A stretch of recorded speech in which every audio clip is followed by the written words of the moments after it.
Hi, this is Mr. Schneider. Today we're talking about the Virginia Legislative Branch. This is podcast 7.1. All right, and just know that when I'm going through this, I'm going to be talking about what's going on in Virginia. Some of the clips I play are more general because it's hard to find clips that deal just with the Virginia legislators. So let's just watch a little clip here that talks about different legislatures. To take candidates for state houses seriously, partly because of their ridiculous ads. Senator Chuck Colgan is fighting for you in Richmond. I could stand here and tell you how I was born on a poultry farm. Together, we can make West Virginia's economy take off. That's a great ad, and I'll tell you why. Because you just inherently trust a guy who wanders around in public with a bird on his hand. Drape a snake around his shoulders, you've got yourself a president right there. In Montana, one candidate has an ad running declaring his belief in the Constitution over a shot of the Declaration of Independence. And what appears to be a photo of an old man stabbing a small child to death with a flag. All right, so the state government, it's usually a lot more colorful than the national government. So, all right, so let's talk about our state government. The Constitution of Virginia. Each state has its own constitution, and like the national constitution, it gives powers to. We have three branches in Virginia: legislative, executive, and judicial, as do the other 49 states. So we have a constitution that gives power to those three branches. So our legislative branch, which we're going to talk about today, it's known as the General Assembly, and it has two parts. So it's bicameral, just like the federal government. We have the House of Delegates, which is made up of 100 members, and they serve 2-year terms. And we have the Virginia Senate, which is made up of 40 members, and they serve 4-year terms. It's a part-time job. So in odd number years, which 2017 is, they meet for 30 days. Even number years, they meet for 60 days. The reason for that is we have a biennial budget. The budget comes out, it's for every 2 years. So on the even years, they work on the budget. That's part of the reason.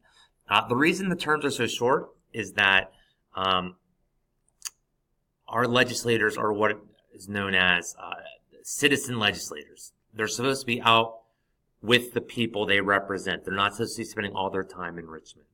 And most, if not all of them, have other jobs because they only make like $18,000 a year being a legislator.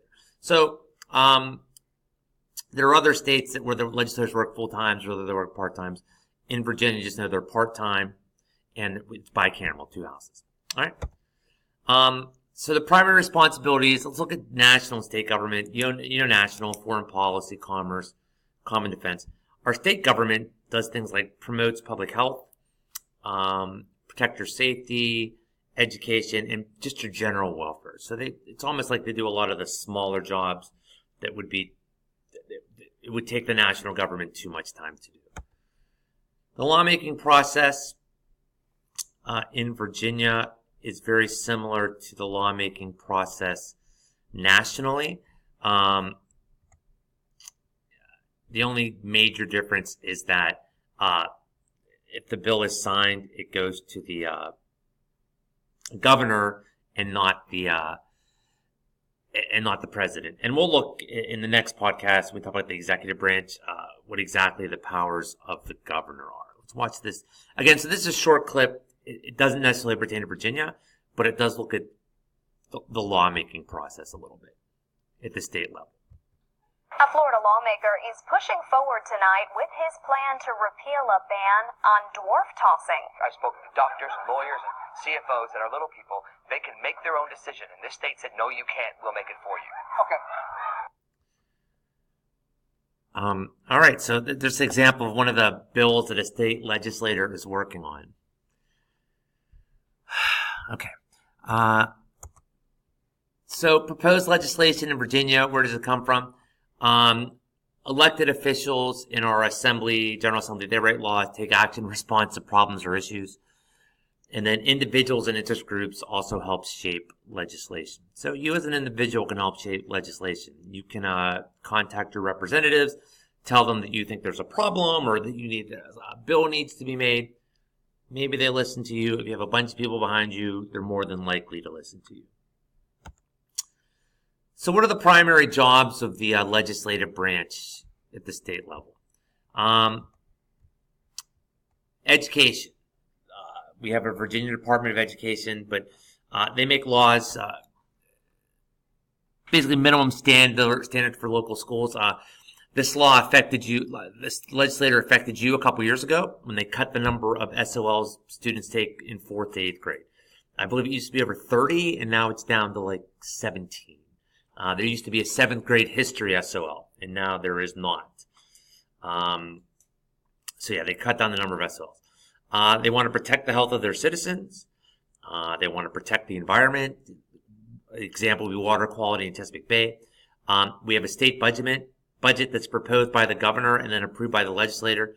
And then they also levy and collect taxes. One of the things our state government does is they have inspectors, our state, who inspect everything from, a lot of times it's local government too, but things, restaurants, businesses, things like that. So here's a clip of what one of those inspections might look like. Oh, faithless employees, in a few moments the government inspection team will be touring our plant.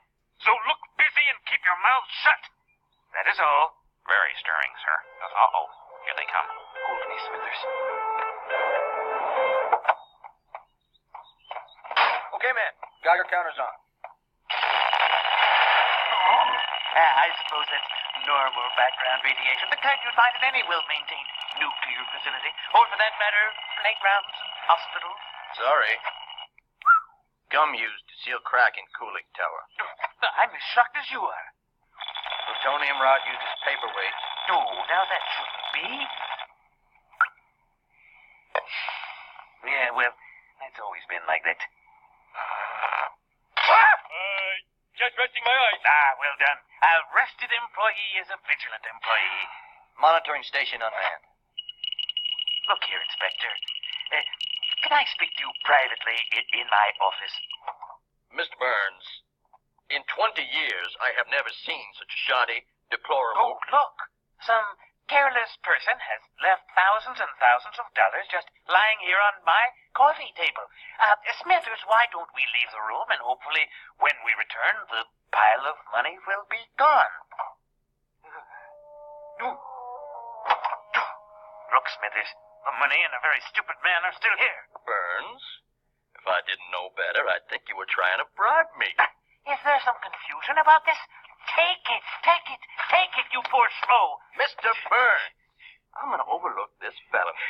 However, I will not overlook the 342 violations I have observed at your plant today. Either bring this place up to code or we'll shut it down. Good day. Oh, well. A little dab of paint here, a little spackle there. How much could it possibly cost to fix this place up? Approximately $56 million, sir. $56 million? Look at me, sir. Oh, that I had the strength to take it out on you, Smithers. Now, please go. I would be alone. All right. Exit full screen here. Come on.